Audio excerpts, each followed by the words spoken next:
আজ আমি আপনাদেরকে anti hair fall hair oil বানিয়ে দেখাবো। দিদি, সেটা অনেক কঠিন আর অনেক সময়ের ব্যাপার। আরে না বৎস, খুবই সহজ এবং খুব কম সময়ের মধ্যে তেলটি রেডি হয়ে যাবে। নমস্কার বন্ধুরা, welcome back to my channel প্রাকৃতিক রূপকথা। আশা করছি সবাই অনেক অনেক ভালো আছেন। তো কথা না বাড়িয়ে দেখিয়ে দিই কীভাবে বানাবো আমি তেলটা।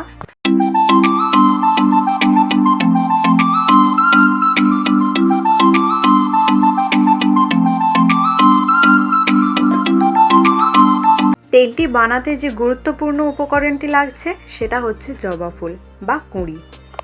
জবা ফুল আমি এখানে নিয়ে নিয়েছি 5টি এবং এর সাথে নিয়ে নিয়েছি 5টি কুঁড়ি। জবা ফুলগুলোকে খুব ভালো করে আমি ধুয়ে নিয়েছি। ধুয়ে নেওয়ার পর এগুলো সবুজ বোটাগুলোকে ছাড়িয়ে নিয়েছি। তারপর নিয়েছি একটি ছোট বাটির 1 বাটি মতন নারকেল তেল, যে কোনো নারকেল তেল। তো বাটি ভর্তি তেলটি আমি গরম করার জন্য ওভেনে বসিয়ে দিয়েছি। এরপর গরম হলে একে একে এর মধ্যে আমি ফুল আর কুঁড়িগুলোকে অ্যাড করে নেব।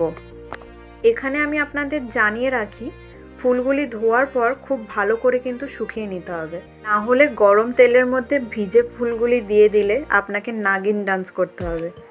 চুল পড়া বন্ধ করতে গিয়ে দেখবেন গায়ে ফোস্কা পড়ে বসে আছে। প্রথমেই বলে রাখি, ভিডিওটি পুরোটা দেখবেন, কারণ স্কিপ করলে হয়তো কোনো ইম্পর্টেন্ট জায়গা মিস করে যাবেন। যা হোক, জবা ফুলের গুণাগুণ সম্পর্কে আমরা কম বেশি সবাই জানি। জবা ফুল চুল পড়া যেমন বন্ধ করে, তেমনি চুল খুব তাড়াতাড়ি লম্বা বানায়। এটি চুলকে ন্যাচারালি কন্ডিশনিং করে। এই তেলটির সাথে সাথে জবা হেয়ার মাস্কও অবশ্যই অ্যাপ্লাই করতে হবে। কিভাবে বানাবেন মাস্ক, এই নিয়ে একটি ভিডিও রয়েছে আমার চ্যানেলে, দেখে নিতে পারেন। ডেসক্রিপশন বক্সে আমি লিঙ্ক দিয়ে দেবো। ফুলগুলিকে ভালো করে তেলের মধ্যে ছেঁকে নিতে হবে যতক্ষণ না ফুলগুলির কালার চেঞ্জ হয়ে একদম কালো হয়ে আসছে। তারপর এটাকে আমি ঠান্ডা করতে দিয়েছি। ঠান্ডা হয়ে গেলে একটি বোতলের মধ্যে এটা আমি ঢেলে নিয়েছি। এটা আপনারা যতদিন ইচ্ছা ততদিন স্টোর করে রাখতে পারবেন। যেহেতু এটাতে কোনো সাইড এফেক্টস নেই, তাই আমি ভাজা ফুলগুলোকেও ফেলিনি, অ্যাড করে নিয়েছি। তারপর তেলটি সপ্তাহে 3 বার না হলেও 2 বার তো ইউজ করবেনই। তেলটি মাখলে চুল ওঠা বন্ধ তো হবেই, এর পাশাপাশি চুল হয়ে যাবে একদম ঝকঝকে। এটা শ্যাম্পু করার 4 ঘন্টা আগে মাখতে পারেন। আর যদি রাতে মাখেন তাহলে তো খুবই ভালো হয়, সারা রাত ধরে তেলটি চুলের গোড়ায় গোড়ায় একদম পৌঁছে যাবে। তেলটি হাতের তালুতে নিয়ে আঙুলের ডগায় করে স্ক্যাল্পে সার্কুলার মোশনে 10 মিনিট ধরে ম্যাসাজ করতে হবে। তারপর পুরো চুলে ভালো করে তেলটা অ্যাপ্লাই করে নিতে হবে। একটা কথা বলি এখানে, আপনারা হয়তো অনেকে মনে করেন যে ভিডিওতে যেসব হোম রেমেডিস আমি শেয়ার করি সেগুলো আসলে আমি নিজে ইউজ করি না, ঢপ দিই, তাই তো? আপনাদের কনফিউশন আমি ক্লিয়ার করে দিই আজ। আমি যা যা শেয়ার করি সেগুলি সবকটি আমি নিজে ইউজ করি এবং বহু বছর ধরে ইউজ করে চলেছি।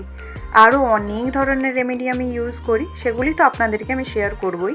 আর এগুলি দেখতে হলে আমার চ্যানেলে যদি নতুন হয়ে থাকেন তাহলে সাবস্ক্রাইব তো করতেই হবে, আর সব ভিডিওগুলো আপনাকে দেখতে হবে। মাত্র এই ছোট্ট একটি কাজ করে আপনি পেয়ে যাবেন অনেক রকম ঘরোয়া টোটকা, তাও সম্পূর্ণ প্রাকৃতিক উপায়ে। অনেকে জানতে চেয়েছেন লাল জবা ছাড়া অন্য জবা হবে কি না। যে কোনো জবা আপনারা ইউজ করতে পারেন। লাল জবাটায় যদিও উপকারটা একটু বেশি পাবেন, তবুও অন্যগুলোও কম যায় না। বাড়িতে যদি গাছ না থাকে তাহলে ফুলের দোকান থেকে কুঁড়ি আপনারা কিনে নিতেই পারেন। তো আমি চুল আঁচড়ে দেখালাম, একটু হেয়ার ফল কিন্তু আমার হয়নি। তো দেখা হবে নেক্সট ভিডিওতে। সবাই ভালো থাকবেন এবং সুস্থ থাকবেন।